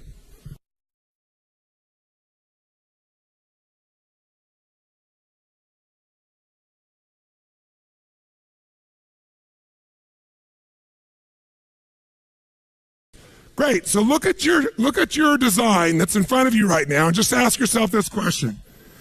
If this was the wheel on the car called your life, how would your car run? Better yet, what if you're going to drive that car 150 miles an hour? What could you guarantee is going to happen, my friends? What's going to happen? You're going to crash. How many are going to have a lot of stress when you start trying to drive this thing fast? Say I. Guess what owning your own business is? Driving 150 miles an hour, isn't it? So what used to be okay when you work for somebody else, it's kind of bumpy and stressful, when all the responsibility ultimately is yours, and it's out of balance, it's pure pain. How many can relate to this in some way? Say I. Things get this way because most people ask the question, what do I need to what? Do. They don't have a set of categories that once a week they look and go, okay, what's my most important outcome for my body this week? What's my most important outcome for my relationships? Yes, in the middle of everything else, I'm going to put those rocks in first. Somebody gave you that metaphor, right? I'm not going to pour all the water in. First, I'll put the rocks in. Here are the most important outcomes for anything else shows up for each of those areas, because otherwise the time's going to be gone. How many follow what I'm talking about here? Say I. So that's why we do a once-a-week planning session where we look at our categories, both professional or business and personal. Make sense? Now, the way we do that is with language also that's compelling. Here's some examples of how some people have chunked their life. These are their categories of constant never-ending improvements. For Suzanne Williamson, it's family, business, friends, community, physical well-being, finance, emotional, and spiritual. This is my old list. It's been updated, but it was my physical power. I called it world-class health and fitness. By the way, why did I use that language? I could have just said body. It juices me up. Physical power, because I want the power to get up and rock, to take the room, to make it happen, to shift things for my wife, for myself, for my family, right? Second, emotional juice. Why did I call it that instead of just emotion? Because that emotion doesn't, but emotional juice. I want an emotionally juicy life. Outstanding family life, extraordinary friendships, absolute financial freedom, Renaissance man, the Kanai of AJR, the constant ever improvement of myself, the creator of the good life for my family, extraordinary communicator, leader, contributor, force for good, and spirit and soul force for God. Those are my spiritual outcomes. Gene Carter has emotional fitness, family, heart, and soul, physical prowess, forever friendships, home sweet home, gracious giver, health wizard, spiritual soul. Here's what I want you to do. Write your categories right now. Just a first run. Do not be perfect. If you had to take your personal life and chunk it into 5, 6, 7, 8, 9, 10, probably 12 most categories that everything in your life fits in, that you look at on a regular basis, write them down, but then put the words in front of them, rewrite them so they're compelling. I'm going to give you literally 8 minutes to write as fast as you can. Come up with the categories for your personal life. Go.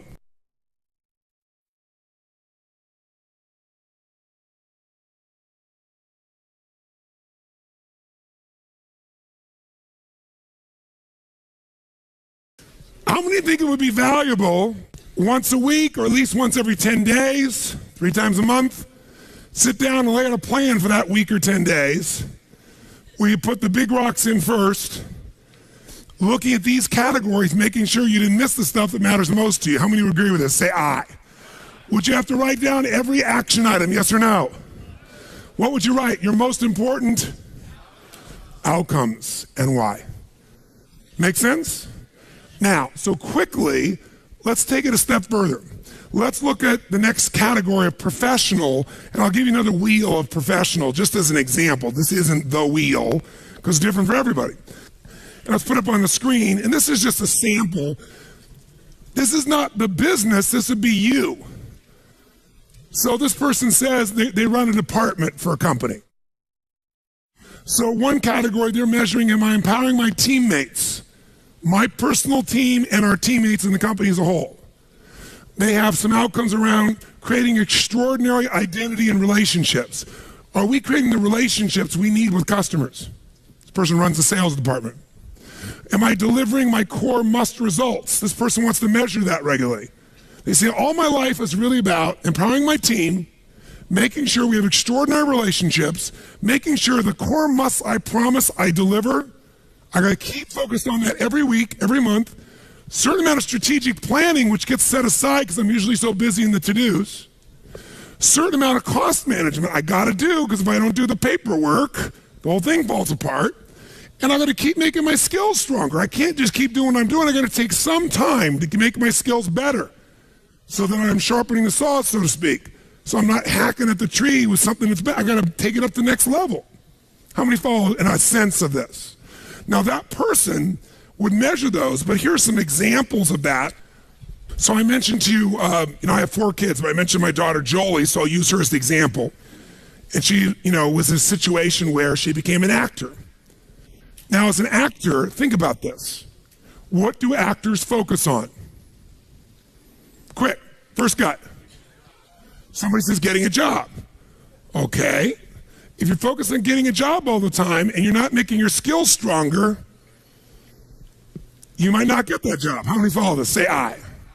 Some people focus on just training themselves. Lots of actors always going to acting classes, but they don't go out and focus much on getting a job. They wait for someone to call them with an opportunity. How many follow the challenge? Some of those people, how do they get jobs? If they're a decent actor, they've got a what? An agent and or a manager, and sometimes both. And without focus by that manager or agent, are they usually going to succeed? Yes or no? No. What if they get a job? Where does all their focus go? On doing that job well. So if I'm middle job, I'm doing the job well, and I'm not anticipating how to make my skills better. I'm not managing my manager or agent. I'm not looking for new opportunities. And in the acting skills, no matter how good you are, do jobs disappear quickly, yes or no? Eventually, do they all disappear, yes or no? We can keep our businesses forever if we're successful. That's not true of a job. That's not true of an acting job. I don't care how successful, 10 years, 12 years, 14 years, it's going to change. So my daughter Jolie was always stressed out because things were always dropping out. So I said, honey, she goes, it's just so impossible. I can't do everything. I can't manage my career and go out and get voice lessons and dance lessons and then, go out on calls. And I'm just listening and I'm in my head making it write down, capturing a list. And she's telling me a million items, but as she's listening, I'm saying, there's only 5 things she really has to focus on. And these are the 5. She needs to maximize her current what? Jobs. She wants to make sure the job she's on, she's doing the maximum job she can. That's got to be a daily focus. But she can't use that as an excuse not to also make sure she's working to obtain what? Does she have to constantly be going out on roles still, paying attention, knowing what's out there? Yes or no? If she drops that out, she might do well here and then she'll be without work forever. That's typically what happens. Some people win the Academy Award and they don't work for 3 or 4 years because they don't have a part of their focus. They're focused on the Academy Award, the victory, the celebration. How many times have you seen that happen? And then third, she's got to focus on the management of Jolie Inc. I said, that's what it is. You're a company. You got to manage your managers and your agents. Every week, she's saying, what do I need to do to make myself better at the current job? What do I need to do to make sure I'm keeping my focus on getting new jobs and networking, doing what's necessary? What do I got to do to keep on top of my managers and agents? They're not going to just do it without my focus. What else does she have to focus on? Expanding her current acting skills so she gets better. She can't use that as an excuse and then, oh yeah, when I have more time, I'll work on getting better. No.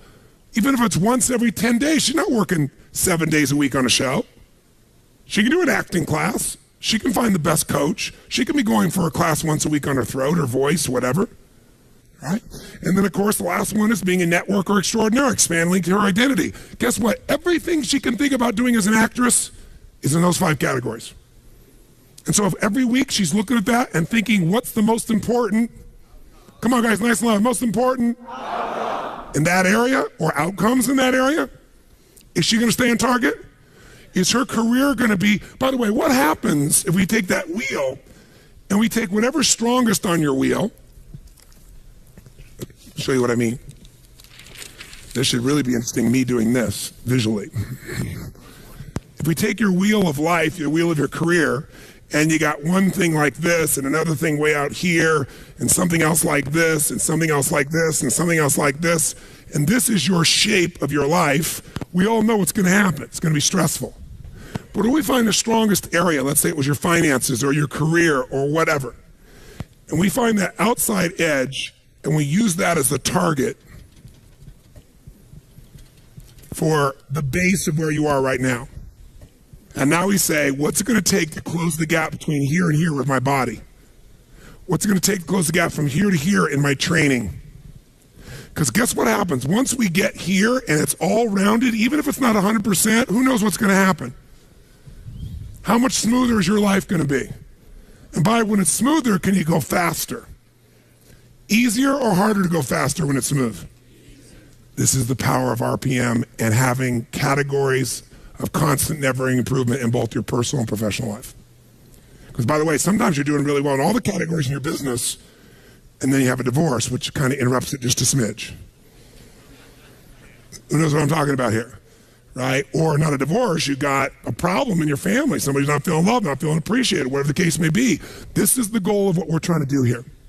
So you can create categories within your professional life, but the one I want to get for you is let's do one together that I think will be helpful for you to chunk all we've done this week. Let's look at a business. Let's look at some categories that you're pretty familiar with. And the reason you're familiar with them is this whole course has been focused on them. What's one area of your business, if we go starting at, kind of 1 o'clock, that you've got to constantly focus on, my friends? What's an area? Mastering what? Come on, nice and loud. What's another area? Next. What's another area? And how important is time? And notice we said time and what management? That's what this is. This is the part of the training on results. Results management. What else? Cost management. What else? Innovation and constant ever improvement of products and services. What else? The legal systems, technical systems. What else? Culture. What else? Now, they could come up with their categories, but you could probably fit 99% of your business in those 8 categories, couldn't you? By the way, you could fit almost everything we've taught you and every action item you have within one of those categories. So instead of this big-ass list you have at the back of your book, maybe it's time to chunk it so it's not so overwhelming. And by the way, once you chunked it, some of it you could hand to somebody else and go, these are your outcomes. Help me clarify them. Here's why they're important. Go figure out how to do it. And by the way, when people know the outcome who are competent and they know why, do you need to tell them how? No. In fact, they may come up with a better how than you would. How many follow this process? Say I. So here's what I want you to do. Let's do with where you are right now.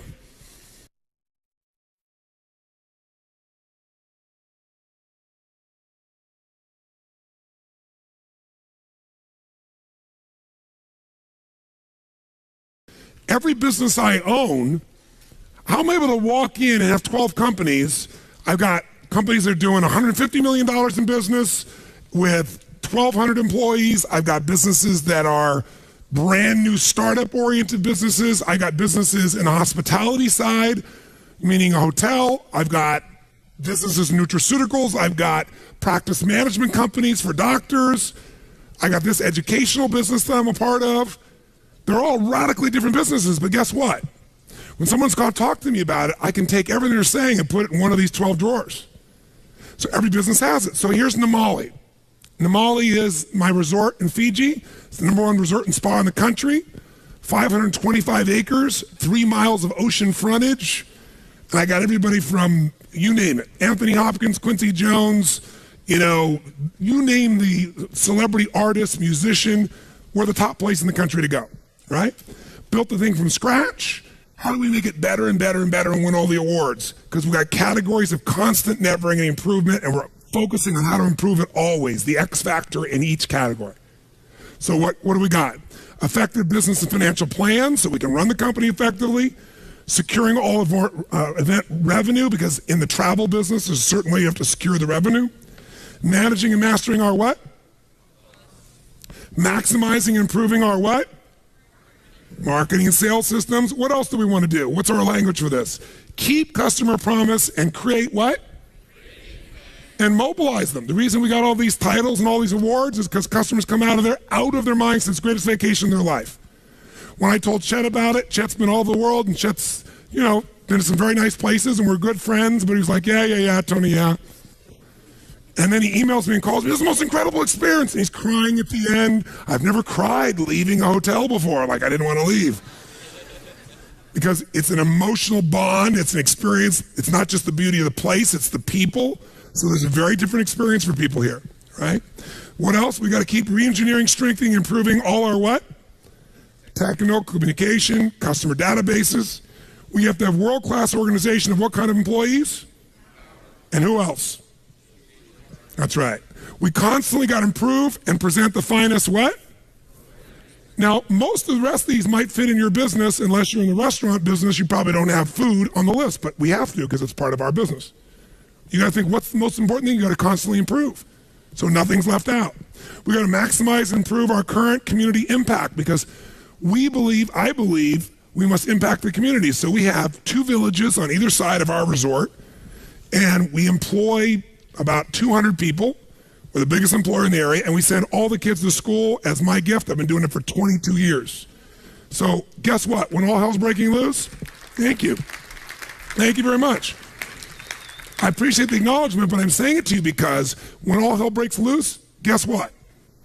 Our people, the community there supports us completely, right? We didn't do it for that reason, but there have been a couple times there was a coup in that country. It happened many years ago. When the coup happened, some people are coming, they're going to say, I'm going to ramshack this resort, and guess who was standing out there? The entire village standing in front of the resort saying, you're not touching Tony's property. I was like, okay, that's pretty cool. But what you give and you give and you give, it comes back in identity. I've been through the births and the deaths and the upsides and the downsides, and we're there together. But it's because it's a focus for me. By the way, with all of my life, could you get off track and miss some of these, yes or no? This is the ultimate checklist. Notice it's not what to do, it's the category, what must always be improved, and now you think of what the outcomes are. And you measure them, annually, quarterly, etc. And then finally, create effective plans for capital improvements, because a resort's got to constantly be improved, right, physically. So there are several examples here and you can look at later. Here's what I want you to do, real fast. You can use the 8 we just wrote down in the wheel, or you can create something else, but I'm going to literally give you, I want you to do this quick, what are the 6, 8, 10, 12 categories that cover your whole business? Make your business categories of constant improvement your first run at it. We won't have enough time to finish it, but I want you to get a good run at it. Ready? Go.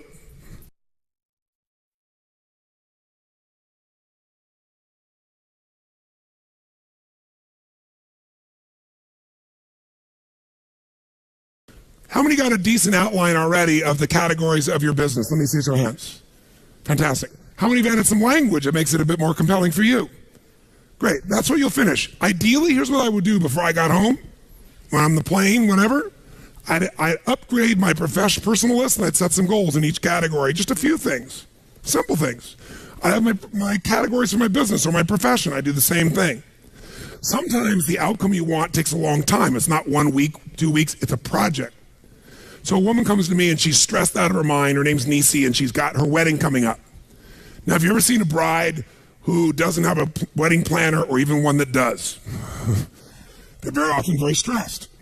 So she comes to me and goes, I'm so stressed out about my wedding, and the reason is, I'm doing all these things and really want to conserve the money, so I've got a wedding planner, but I can't use them in a limited way. I said, I understand. She goes, but also it's my husband-to-be's 50th birthday coming up, and I want to do a surprise birthday party. So while she's trying to plan her wedding, she's also trying to plan a surprise 50th birthday party. Now, how many action items do you think could show up when you start making a to-do list on those two things? In the middle of all your life, and she wants it to be absolutely what? And by the way, perfect will make you really stressed out on top of it. And all the language she's using, I'm so stressed out, I'm freaked out, I'm stressed out, I'm freaked out, I don't know what to do. Keep saying that over and over again. I said, first, let's watch the language. Not the F word, I'm happy with that. I just mean the words that you use are putting you in a lousy state. If it puts you in a good state, I'm fine with it. Some people use words that other people will be upset about, they excite you. Let's take a look at this. Let's first step to getting a plan is called capture. Take all the stuff in your head and write it down. It's really like making a to-do list. That's still the first step. Get it all out of your head and keep it in one place, not 20 places. Like many of you have written on notepads over here and a book over there and a thing over there, and you're gonna try and figure out where the hell to find this shit later on. Okay? You need one place. Whether it's in your iPhone or whether it's on your computer or whether it's gonna be, on a paper version of something, one place, right? A planner or something. But in her case, here's what we did. We created a capture list. We split it in two things, keep it simple. Things she's got to communicate versus results, actions, or projects she's got to get done. And so this is what we came up with real quick. She's got to call KP to put out signs. She's got to call and confirm a band. This is what she starts telling me. I start writing it down. I need to take care of the parking situation. I got to rent 2 vans. I got to have a Friday breakfast. I got to have a Saturday breakfast. I got to have a Saturday lunch for everybody. I got to order the direction signs. I got to order the meat trays and pick up at Sam's. I got to pick up the donuts on Friday and Saturday. Oh my God, I got the plates and the silverware and the cake tables I also got to get. Oh, I got to get the caterer for Saturday and Sunday. Oh my God, I got to call and get an MC for Gary's party on Friday night. Oh yeah, and I got to order the mic and the podium for the party in the hotel. How many are starting to feel stressed already for her? And by the way, it kept on going and going and going. And so by the time you're done with your capture list, it'll be like taking this 5 days and turn to the back of your book and reading that long list. You go, no, I hate Tony Robbins. I hate Chet, I hate them all. So much here. I'm going home to all this other work. Unless you chunk it, right? Unless you're clear. So what we did is begin to chunk it. And when you have a project, it's not just this week, something that's long lasting. You got to come up with an ultimate what? What's your ultimate what? Come on, guys, your ultimate what? That's right. What's the ultimate outcome? What's the ultimate result? And so we came up with it with her. We said, what are you really after? Stop telling me all the things you got to do for your wedding. Tell me what you want. We get so caught up in the doing, we forget what we want. Same thing with your business. So caught up in the doing your business, forget what you got in business for. So she says, well, we finally I want to create the wedding of a lifetime. That's an incredible experience for Gary and for me and totally fun for all of our guests. That's different than I got to put on a wedding and a party perfectly. What do I want to do? Create a wedding of the lifetime that's an incredible experience for Gary and me and fun for our guests. Why? Second question, why? She says, it'll be a remarkable beginning for an awesome marriage. I want to express my love to Gary in ways he'll never forget in both the wedding and in the party. I want my family and friends to have so much fun. Now she remembers why she's picking up those signs or getting someone else to. Now we say, let's not write all the to-dos. This is a big project. Tell me just the key results. The big results that have to happen for you to have the most incredible wedding possible. She said, well, I've got to handle enough events in advance that I'm assured the weekend will be a success, and that'll make me relax during the wedding and even coming up to it. If I can handle enough of the most important events in advance. What else? I got to have a pleasurable Friday and Saturday evening enjoying my guests while the details are being taken care of by other people. She got that. Now that she knew her outcome, she knew how to get there. What else? I need to set up a fun day of shopping with Kim and Kay, her best friends, so we can spend time with them while we're shopping for the wedding things. So instead of feeling I'm stressed and not spending time with my girlfriends during the wedding because I have so much, Let's have them take shopping with me. Let's do it together. And what else? I need to create a fabulous surprise 50th birthday party for Gary on Friday night during the rehearsal. Each one of these will become an RPM block of its own. How many follow that?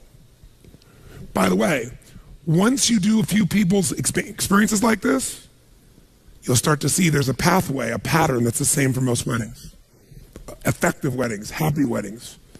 You'll start to know maybe the words change, maybe somebody has a 50th birthday, but you'll start to see the same pattern. And what took a long time to do the first time, you can do in seconds now. It's the signature. So let's take a look. One of those outcomes was create a fabulous surprise birthday party for Gary on Friday night. Why? Purpose, she's creating an RPM block. Why am I doing it? To honor and delight Gary, to have fun, to create a magic moment, to share my love with him at the deepest level. Okay, what's it going to take for me to create a fabulous surprise birthday party for Gary on Friday night? Well, I got to pick up the signs. I got to order the cake.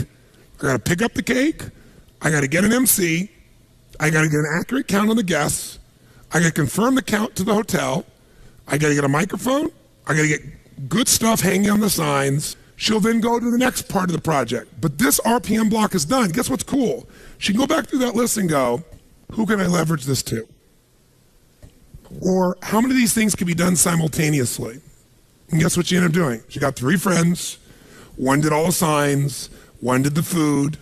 One did all the things related because she was more technically driven on stuff. And the 3 of them had a blast together getting it done. They put on the party perfectly. That's a Friday night perfectly. By the way, how much does she breathe? And how much time does it take? All this sounds like a lot, but she estimated how much time will it take beside each one?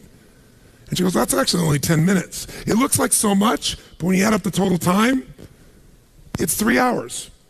And I got 3 weeks. How many follow what happens here? In our head, we make it so much what? Bigger. And by the way, time will fill, activity will fill whatever time you give it. So when she locked it down, it's like, okay, that's handled. What's the next block?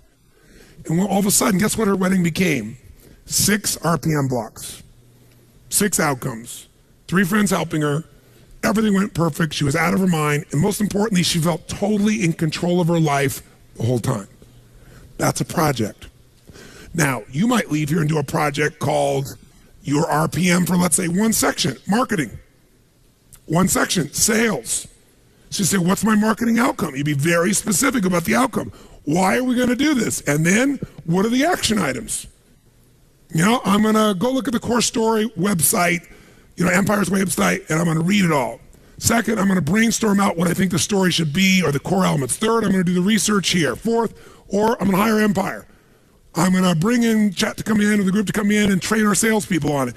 Whatever you're going to do, that's the part of it. What else am I going to do in marketing? I am going to go take a look at our advertising and take the 17 items checklist of top advertising and make sure that's what we're doing. What else? And you make your list. How many follow this? By the way, it'll take initially some time, but when it's done, you'll have a master plan for transforming your whole business.